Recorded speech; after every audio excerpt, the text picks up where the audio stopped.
morning, my 3 viewers, loyal viewers. You must keep asking yourself, why does this guy keep making videos? The answer is, I don't know. I just do. I like talking a lot.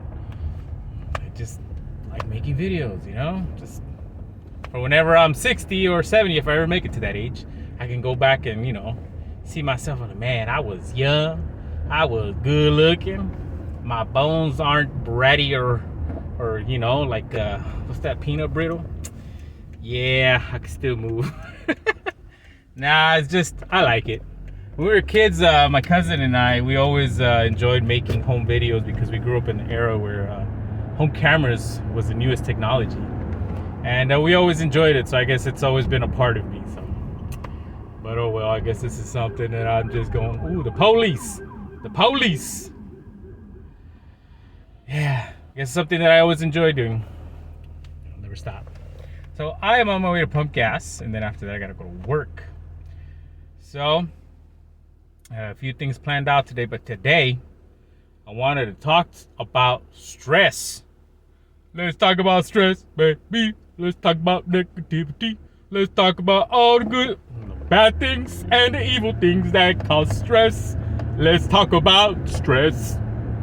As I drive the stressful streets of the South Bay here in cloudy and rainy Southern California.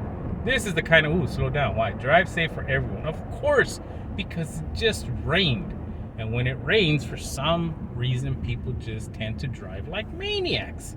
I don't know what it is about the rain. They just tend to drive like maniacs. They lose their freaking minds and they just drive like Mad Max or something. I don't know. I don't know what it is, but yeah, I agree with that saying. But it's raining. It's Wednesday? Wednesday the 2nd of November is 9:09 according to the time on my car. And we are strolling off. So stress. I want to start off with the story first of all. This was, I want to say, maybe a month ago. Yeah. There was a hardcore thunderstorm here in the South Bay. All right? Hardcore thunderstorm. But it happened like 3 a.m., 2:33 a.m., something like that, on a day that was kind of hot, you know, throughout the day. So when it's kind of hot, I always like to sleep with the window open because our room gets extremely hot and we can't sleep. So the window was open, you know, to let some of the breeze in, but we still have our blackout curtains, all that stuff, you know, just so we could have a good night's rest.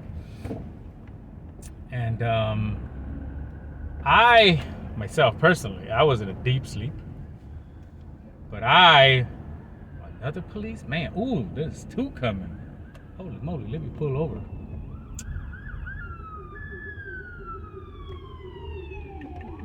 There's another one coming all the way over there.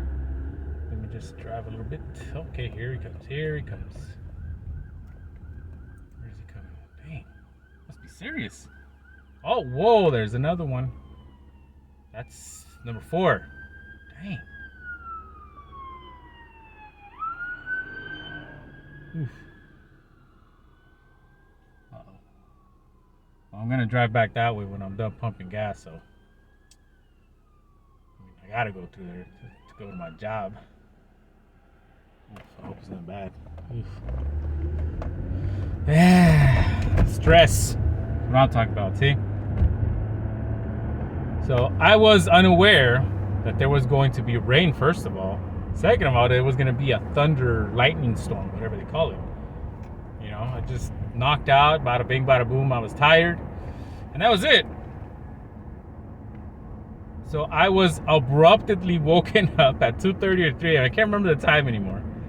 But I was abruptly woken up with the loudest, most flashiest lightning strike I've ever experienced in my life.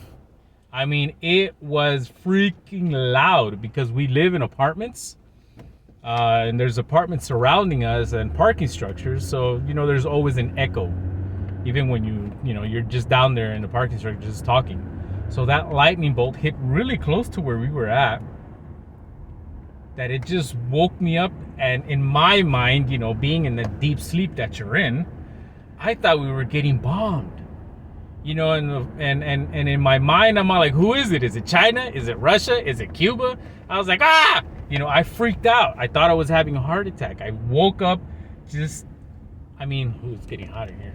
Oof, let me put the AC on. Hopefully y'all don't hear it. But I woke up, and that was the first thing on my mind.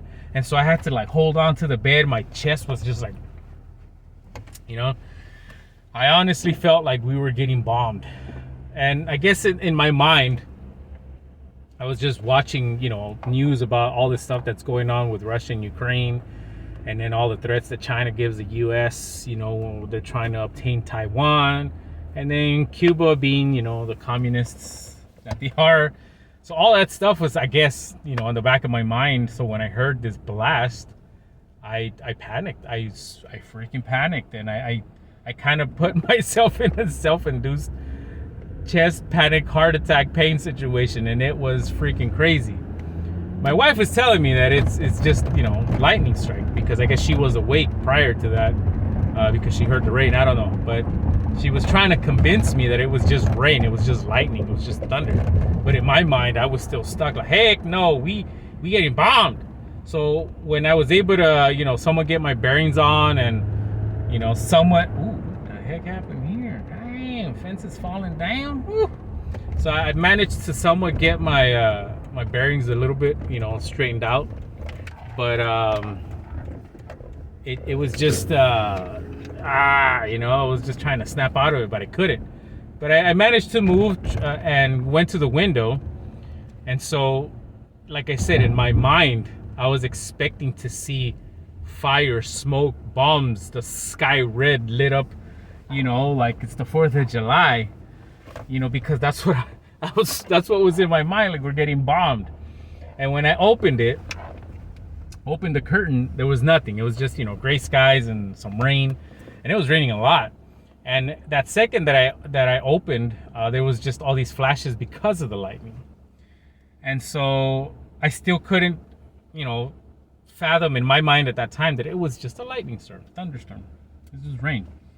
My wife was trying to convince me, and I just couldn't. Like, my mind was just stuck on that. So I grabbed my phone, I checked the weather, and then it just, for some reason, it just said a freak lightning storm in your area. Like, it was literally right above us. So after I read that, I kind of like, my mind just, settled down a bit, just calmed down. And I kept on looking out the window, and I saw a lightning strike hit an electrical pole, and it started a fire. And it was just nuts, and that was it. Like the thunderstorm continued, but it wasn't as bad anymore. It was kind of low. And for those of you who have been following me for years, and those who know me personally, you all know that I have this ear issue. So anytime there's a loud noise, I hear it more than a normal human. It's called hyperacusis, which is sensitivity to sound. And so everything was probably more louder for me than it was for my wife or anybody else. But it took me a while to go back to sleep. But I was just very stressed out from that day, and that knocked my sleep schedule for the next few days. It just threw it out, and I was just stressed. I couldn't sleep, and it was bananas. So that's one occasion. But because of that, it started reminding me of like stressful moments in my life, So I was remembering this one time. I was around 20 years old. My first marriage, this was before my oldest son was born. There was a lot of issues that were going on at that time in my life. I was young, I was still a kid. I was trying to be an adult in an adult world, with no guidance, with nothing, just trying to do the best that I could, with my limited ghetto Compton knowledge. Trying to survive in the real world was tough. We had already gone through a lot of stuff. One of the bigger ones, I think, at that time for me personally was the ex-wife at that. Well, yeah, the wife at that time, which is my ex-wife now. We experienced what is called an ectopic abortion. I think. Well, that's what the doctor told us. So a miscarriage, basically. And so that took a toll on me personally, and on her obviously, but. It took a toll on me personally because I was blamed for it, which kind of sucked. I was blamed for it, And I'm just like, man, I'm just trying to work. I'm just trying to, push my family forward. And I was blamed for that. So that was that one. And then she lost her job, and then, we had a hard time paying the bills. And then that just added stress upon stress upon stress upon stress. And we had to move out from where we were at. And so thankfully, the guy that we were renting at that time, such a cool dude. He allowed us to break the lease and not have to pay penalties or anything like that, because we just couldn't manage the rent, and the rent wasn't even that bad compared to what it is now. At that time, we were paying $525 for a 1-bedroom, really nice. It was in Compton, but it was still really nice, and the price was great. We were able to handle it well, but just after a while, like it had been months that she wasn't working, and it was just me. It was a full-time job, but it wasn't a good paying job. So it was just stress to the point that after a while, every time I would shower, I was losing clumps of hair. I didn't have this manly beard yet because at age 20, I didn't have anything, but I was losing clumps and clumps of hair. And so that was just like, I wasn't eating right. I wasn't sleeping right. And it was just freaking nuts. So, after we broke the lease, we had to move back in with my parents. And there was an extra room upstairs, but they were using it as storage. So we didn't have it. We were sleeping on an air mattress on the floor in the living room. In the meantime, my sister was still there living there. But we were on the floor. And so I clearly remember this because, like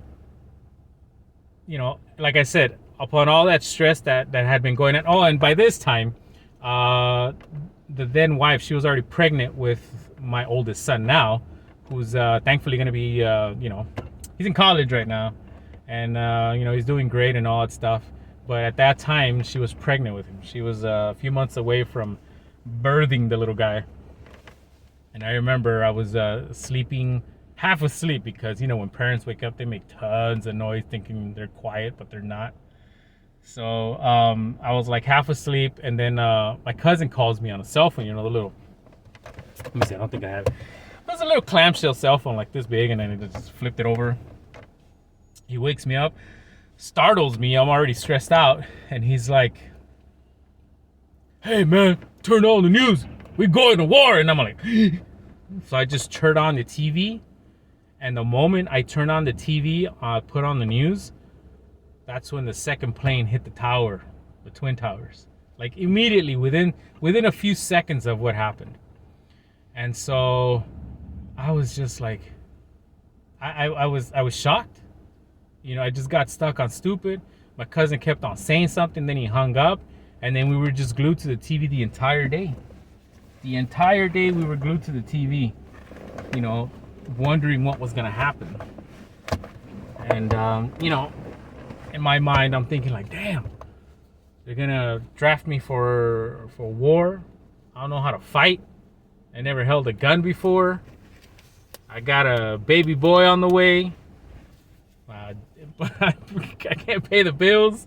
And so I started stressing out even more. We getting attacked, who knows from what. So many people lost their lives.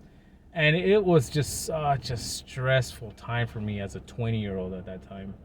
I was maybe about 6, let's see, September, October. I was about 5 or 6 months away from being 21. Yeah, so I was 20 at that time when it happened, and it was just like, dang, so much stress. And like I said, it was nuts. I didn't know at that time, but I probably could have been depressed at that time. But, being a man in a society like this, men are never supposed to be depressed. We're not even supposed to be stressed, but I think it stems from the whole society of previous generations from our parents, wherever they're from, Mexico, Central America, South America, Latin America, whatever. Men are supposed to be macho and drink beer and get angry and fight all the time and beat the hell out of the women if the tortillas are cold. Things like that. And that, I will agree with that in that sense that is toxic masculinity right there. Okay? Not growing a beard, not wanting to play sports or whatever society deems as toxic masculinity nowadays. Anywho, don't even get me into that.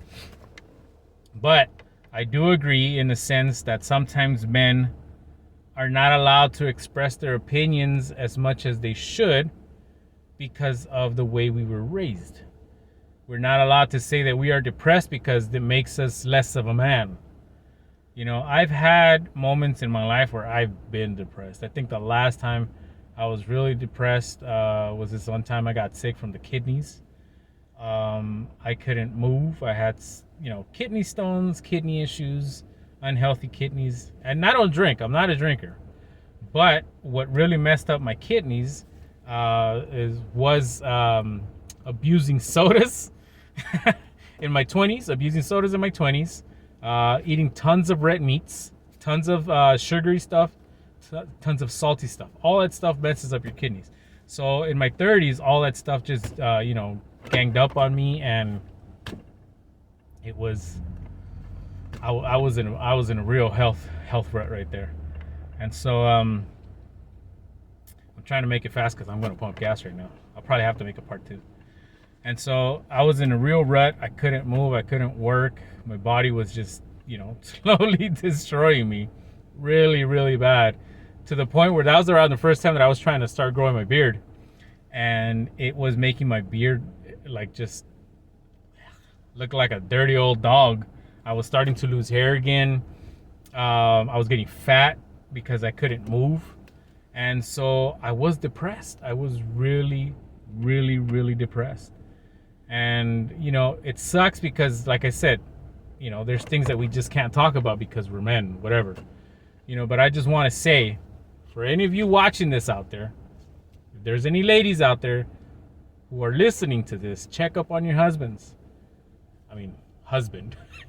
If you're in a polygamy type of situation, just whatever, check on your husband, check on your boyfriend, check on your brothers, check on your cousins, your male cousins, check on your sons, don't badger them, but just read between the lines. Don't let your male family member, whoever it is, your loved one, go through something alone or blame them for things, unless it's their fault. Every situation is different, but talk to them, figure out what's going on. Don't let them go through hardships alone, because that sucks. It really, really sucks when we go through hardships alone and there's nobody to talk to, there's nobody to text or email or anything like that. And check up on them, encourage them to, drink water, encourage them to work out, encourage them to do whatever they like to do that's a positive hobby. Whether it's drawing, reading comic books, collecting this, collecting that, as long as it's a healthy habit and, it's not some sort of, crutch in their life or anything like that. But just check up on your dudes, and we can move things along here and have a healthier, better society for men. And I'm not disregarding anything women go through, but I'm just talking about my point of view as a man. And just check up on each other. Don't be salty with each other. Love each other unconditionally, unless they're doing something stupid. Then you know what you got to do. But I got to cut it here because it's my turn to pump gas, and I don't want to make a part 2. So have a good day, y'all. Enjoy the wonderful weather, and I'll see you on the next rant. Goodbye.